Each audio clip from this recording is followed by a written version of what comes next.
Pete, here we go. It's Glacier versus Mortis. Wow. Oh, what was big in 97, Pete? Oh, hair. Big, tall hair. Dolph Lundgren. Sting, clearly. Sub-Zero. Just ice in general. That's right. Ice fountains. Mortal Kombat and Mortal Kombat, the film that came out in 1995. They took 2 years for popular culture to really go, we love Always these. happens, WCW, right at the front of it. Right at the front. They were like, we are going to ride this wave before it peaks. And what did WCW love more than anything else? They loved spending money with no chance of getting it back. And that is what they do here. This must have come as a surprise to you because they don't flag it up. There's no Glacier warning at the top. No. This is, I would say, unexpected, Pete. Yeah. Well, expected in that something like this always seems to happen for WCW. But yes, it was unexpected. It wasn't very good. No. But what's important, it wasn't that great in the ring, but the important thing is that it was an absolute disaster backstage. Good. So I like it. That's the key. I like it. A Glacier was a guy called Ray Lloyd. This kid is hot, said Dusty. Literally Glacier. There's snow everywhere, Dusty. Come on, mate. Ray Lloyd was a martial artist who'd done karate in his youth, and he worked for the NWA as far back as 1989, where he did a lot of sort of preliminary work. And he did a second stint for them, and he worked with the great Muta. Right. And Muta sort of saw something in Ray Lloyd, and he asked the NWA if he could continue working with Ray Lloyd on a circuit when they had to do matches. And Lloyd ends up in Japan working in the UWFI, which was a sort of worked shoot martial arts wrestling promotion that was coming off the back of the original UWF and, was pretty popular at its time. And he was out there in Japan for the next sort of 3 years until about 1996. Yeah. And he comes back to America and he's working out at Main Event Fitness. And that was a gym that had been owned by Sting and Lex Luger in Atlanta. And Ray Lloyd became friends with someone else working out at that gym who was Disco Inferno.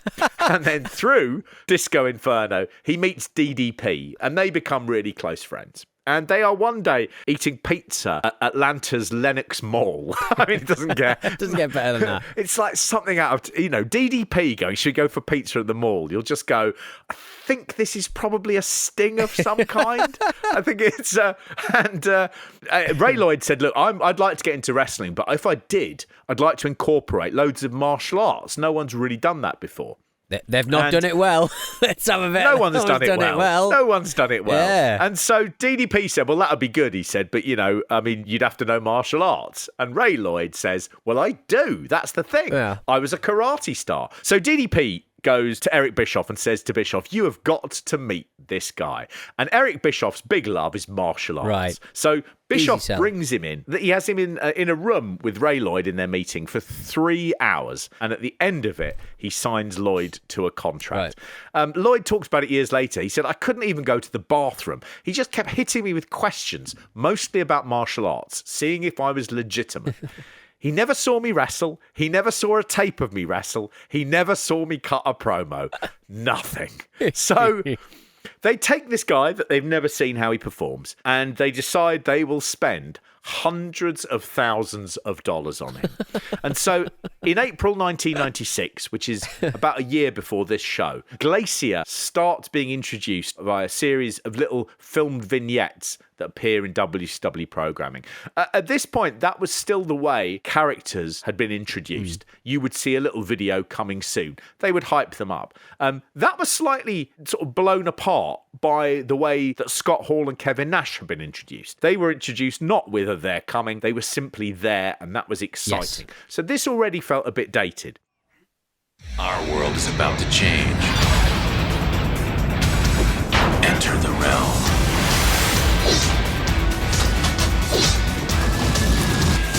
Blood runs cold.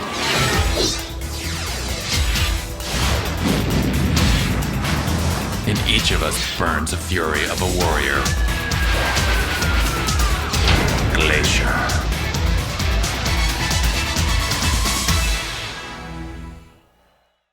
On his 83 Weeks podcast, Eric Bischoff later said, I was still somewhat committed to the idea of creating characters that would easily transition into video games, because I believe that's where a lot of ancillary money and new revenue could be created.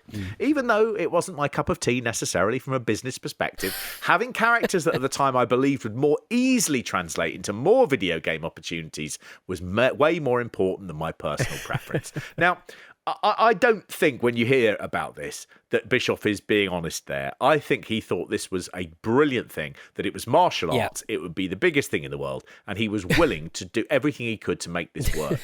There were 150 names were whittled down until they decided on GLACIER. One of the names that was thrown out while they were doing that process was Stone Cold. They almost nicked the Stone Cold name. I mean, GLACIER's such a slow name. Like, what are they doing? It is. It really He's a karate is. guy. He's not like a big Bischoff lump. said he wanted to call him Cryonic. Right, and that would have been a thing. But they gave him instead, his finish was the Cryonic kick. A nod to Bischoff. The problem is that they didn't really have a move that was any good. Yeah. Originally, he did the cryonic kick from the top rope, but it was deemed to be a bit too dangerous. So they just sort of said, "We'll just do a kick," and they were like, "Yeah, sure, that will do." But where they spent the money was on his entrance, and he was given one of the most extravagant entrances that wrestling had really ever seen up to that point. Right. There were blue lasers that would stream across the arena. He had synthetic snow that would run from the ceiling. There were blue lights that would hit the ring.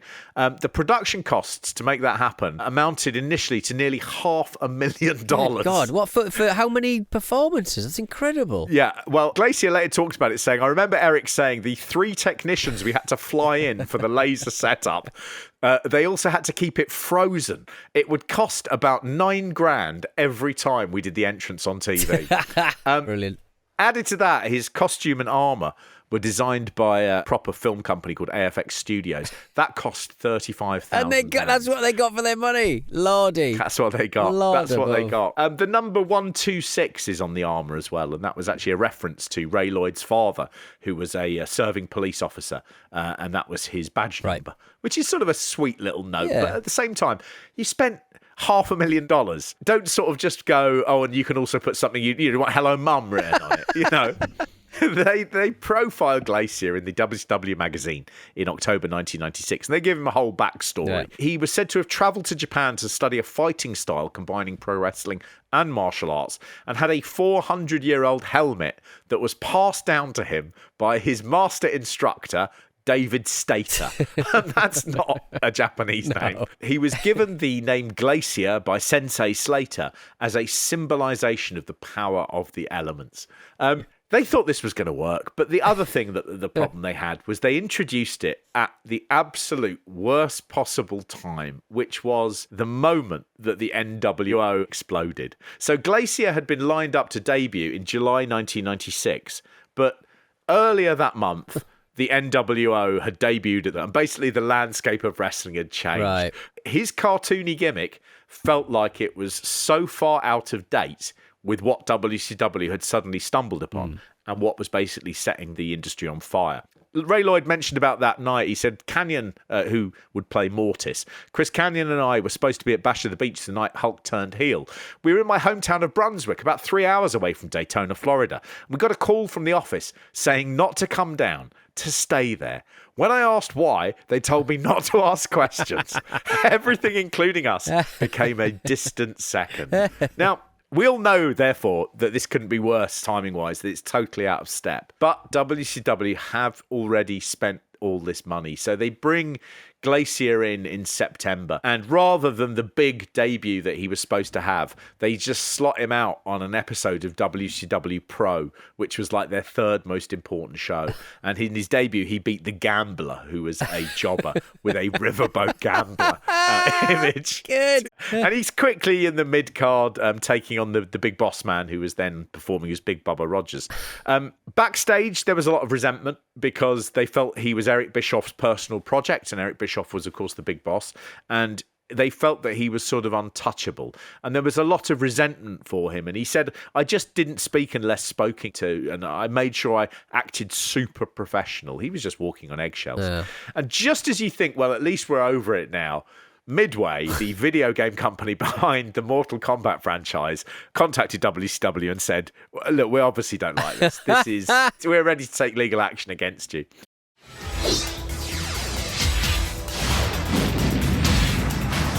In each of us burns the fury of a warrior. In each of us, there burns the fury of a warrior. In every generation, a few are chosen.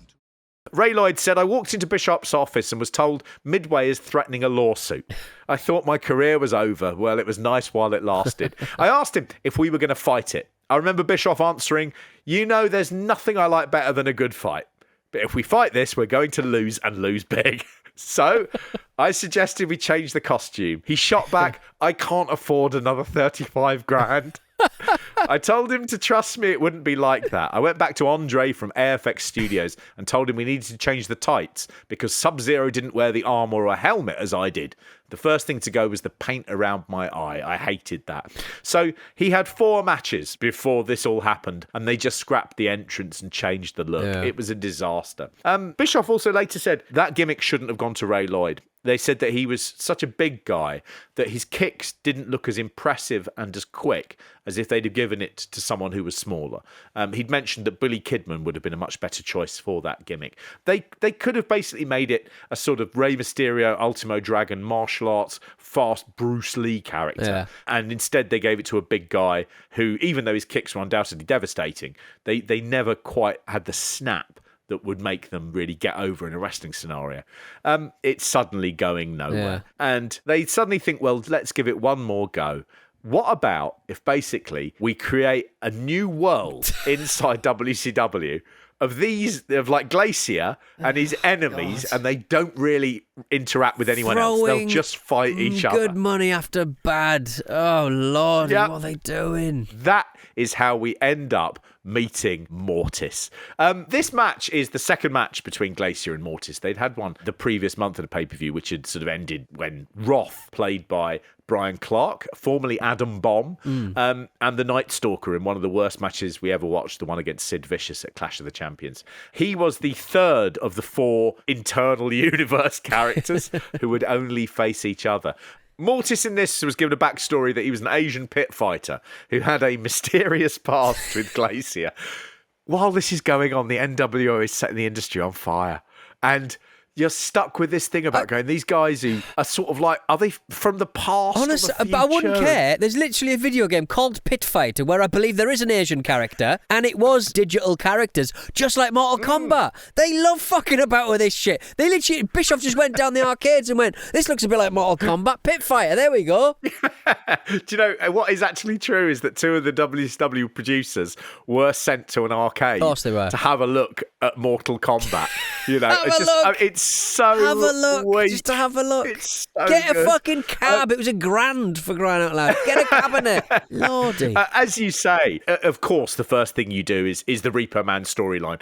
What is the best way to get people to fight? You steal their hat. And Mortis and Roth stole GLACIER's special Japanese spiritual helmet. Yeah. And so they are now in this feud. The funniest thing is, Pete, how long that has taken to get to this point. You know, just explaining it. You could have watched their match about 14 times. Yeah, I mean, GLACIER defeats Mortis with James Vandenberg in 1 minute and 51 seconds. After all the effort, the time, the trips to the arcade, the lawsuits, the money, lugging 3 technicians around the country, you just go, brilliant. 1 minute 50. We are making this money back. We are no longer in the hole. Of course it's crap. Of course it's crap. At the time, this was wank. There is no other way to do it. As a fan, you would watch this and just go, why the, Randy Savage didn't get on this card, right? Why am I watching this even for 1 minute 50? And I sort of sit there and go, I love that wrestling is such a broad church. And I love that it's so hard to get right that you can be in the middle of the best moment of WCW's career and you're still churning out absolute dog shit. Yeah. It's magic. Right at the end, as he's being beaten by Mortis and Roth, in runs a fan. Only, Pete, somebody call my mama. It's not a fan. It's not a fan. It's Ernest the Cat Miller, looking like he works in PC World. I love it. 4 unbelievable characters from the Netherworld. Glacier, Mortis, Wrath, Ernest the Cat Miller. Magic. You know, you think this can't get any worse, and then you just go, we just can't be bothered to even think of a 4th one. It's Ernest the Cat Miller. The reason he was put into that, Ernest Miller was a 3-time karate world champion. He'd also been a kickboxer, and he was brought into professional wrestling at the request of Eric Bischoff. How did they meet? Ernest Miller was Eric Bischoff's son Garrett's karate teacher. Nice, okay. And he saw him as just like, this guy, I can make him a star. He's done this so many times. He's just like, you must hang out in every place that Eric Bischoff hangs out on the off chance and just be really charismatic, like really over-egg it. Not even charismatic, just occasionally go, wax on, wax off. Yes. And Eric Bischoff will come over and go, hey, did I just hear you say wax on, wax off? Like the Karate Kid? And you go, yeah, Eric, I've watched the Karate Kid and the Karate Kid 2. And I think I've seen Karate Kid 3. And I know everything there is to know about karate. And he will literally go, how would you like $250,000 a year? Amazing. Oh, good. Glacier, I think he disappeared in around 1999 when WCW did a talent cull. He'd spent the last... Surprised he got caught up in that. He spent the last couple of months under a new character, which was a sports coach, who was, I think he'd originally started with that gimmick in the Indies where he'd made it a very clumsy sports coach. I mean, again, it's not got box office written all over it. And he did a few sort of independent performances before he just really disappeared. He still owns the original costume. He's got good. that. Oh, you got that Again. for free. Lovely. All that R&D, and he just gets to keep it. I know. Wow. The company not paying attention to what's going on ever.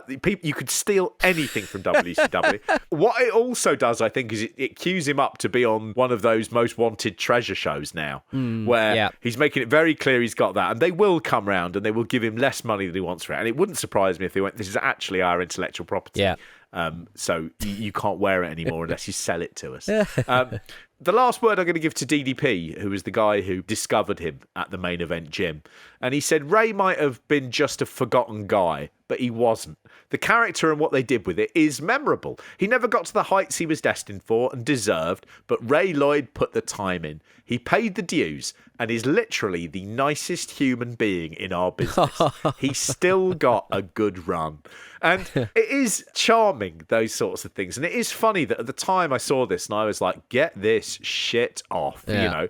And I watch it now and I go, there is something beautifully wonderful about the amount of work that went into this and how badly it went, and yet they still did it. And that's sort of the beauty of wrestling, is that sometimes when it goes wrong, a little bit of time, and you go, it's wrong, but it is right. Yeah. When I came to WCW, there was a lot of fanfare and a lot of hype, but I lived up to it.